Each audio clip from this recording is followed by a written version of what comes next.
আসসালামু আলাইকুম। আজ আমি আপনাদের সাথে শেয়ার করব ইফতারিতে বানানোর জন্য সহজ উপায়ে 4টি ভিন্ন স্বাদের লাচ্ছি তৈরির রেসিপি, যা আপনাদের মন প্রাণ ও কলেজে একদম ঠান্ডা করে দেবে, সেই সাথে শরীরে একটা এনার্জিও দিবে। তো চলুন ভিডিওটি শুরু করা যাক। প্রথমে আমি তৈরি করব সহজ উপায়ে একটা লাচ্ছি। তার জন্য ব্লেন্ডার জারে নিয়ে নিচ্ছি 1 কাপ মিষ্টি দই, 1 টেবিল চামচ চিনি, 1.5 টেবিল চামচ গুঁড়া দুধ, 2 কাপ জাল করা ঠান্ডা দুধ। আমি এখানে হাফ কাপের কাপটা দিয়ে 4 বার দিয়েছি। আপনারা চাইলে কয়েকটা বরফও দিতে পারেন, এতে খুব ঠান্ডা হবে লাচ্ছিটা। এবারে সবগুলো উপকরণকে খুব ভালোভাবে ব্লেন্ড করে নিচ্ছি। ব্লেন্ড করা হয়ে গিয়েছে, আমি একটা গ্লাসে ঢেলে নিচ্ছি। তৈরি হয়ে গেল আমাদের দারুণ স্বাদের মিষ্টি দইয়ের লাচ্ছি।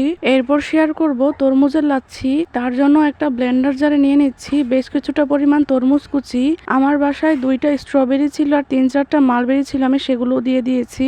আপনারা চাইলে এগুলোকে স্কিপ করতে পারেন। এরপর দিয়ে দিচ্ছি 2 টেবিল চামচ চিনি, 2 টেবিল চামচ দই আর 2 কাপ জাল করে রাখা ঠান্ডা দুধ দিয়ে এবার সবগুলো উপকরণকে খুব ভালোভাবে ব্লেন্ড করে নিব।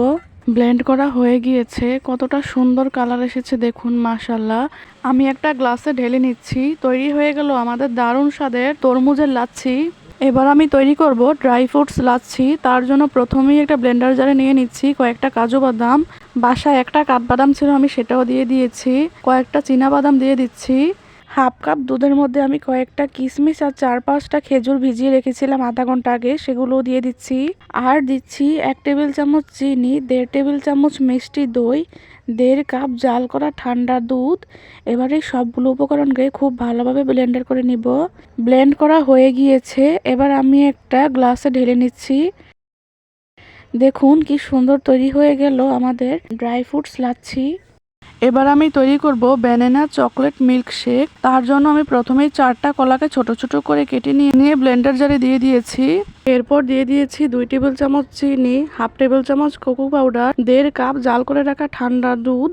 এবারে সবগুলো উপকরণকে খুব ভালোভাবে ব্লেন্ডার করে নিব। ব্লেন্ড করা হয়ে গিয়েছে, আমি আবার একটা গ্লাসে ঢেলে নিচ্ছি। তৈরি হয়ে গেল খুব সহজেই মজাদার 4 রকমের লাচ্ছি। আপনারাও একবার ট্রাই করে দেখবেন।